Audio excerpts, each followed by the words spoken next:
حاجی اینو دیگه بذارم و به اینجا بیام درم بذارم، اینم بگیرم و خب فکر کنم دیگه آماده است. خب من الان اینو چجوری بذارم رو تایمنیل ویدیوم؟ شما به این فضا نیاز دارید، یک فضاش باید گنده باشه، زمین رو صاف میکنید تو آرتور که خودتون میدونید ویدیوهاتون بیشتر از خیلی دقیقه میشه، پس یعنی اونقدر فرصت دارید که اینا رو بکنید، میتونید ویدیوتون رو سریع کنید. حالا من اینا رو میکنم، گفتم زیاد نیاز ندارید، یه خونه خیلی سریع اما زیبا برای تزیینش هر چیزی بهتون بخواد میتونید انجام بدید. بچه اینجا رو مثلا اینجا شروع میکنید، اینجا اینجوری. بچه اگه واقعا میخواید خونتون خوشگل باشه باید این کارا رو انجام بدید، چون خیلی ویدیوتون رو قشنگ تر میکنه و یه بیلد زیبا میشه. من اینجا رو بزنم.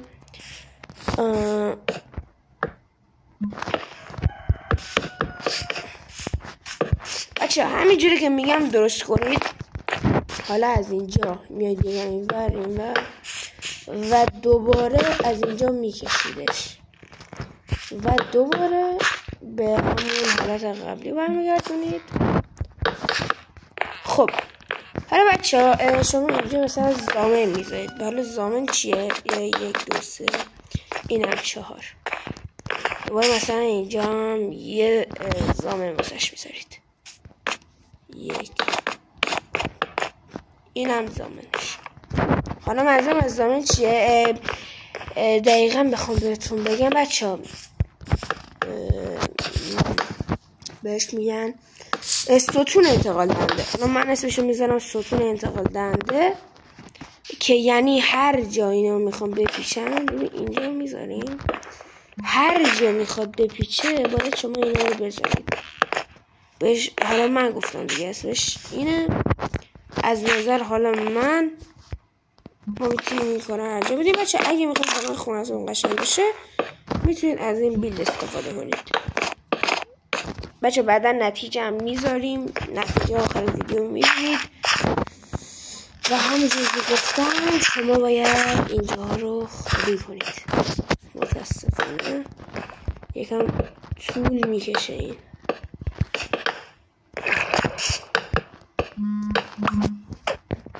بچه اینا هم دیگه هیچیو. خب اینا دیگه اینجا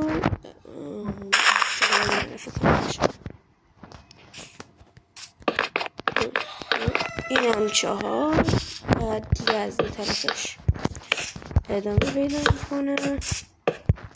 بچه ها میگم خیلی خونتون قشنگ میشه و اینقدر قشنگ میشه که بچه کل ویوراتون قول میدم بهتون میگم خونتون خیلی قشنگه حاجی. یعنی خونتون اینقدر قشنگ میشه که برگای هر کسی که بخواید میریزه. حالا ما این دیواره ها رو اینجا فکر نکنم اینا چوباش یکی باشه، فکر نکنم. آره اینجا این که نیستش که اینه. بعد همونجوری که انتظار میرفت چوباش یکی نبود.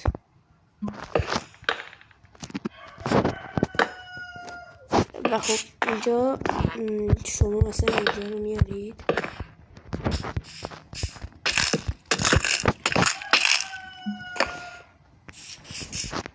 باز دوباره مثلا اینجا مثلا جای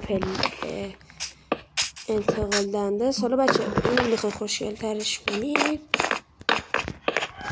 نباید بیشتر اینجوری بشه و خب یه فیس بدجوری میگیره خونه، ولی بیتتون واقعا قشنگ میشه از نظر. و سقفش هم همینجوری ادامه میدید و میارید اینجا. همین کارو هر جا میکنه. حالا من ویدیو رو سریع میکنم که طولانی نشه بچه ها.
هم شد نتیجه.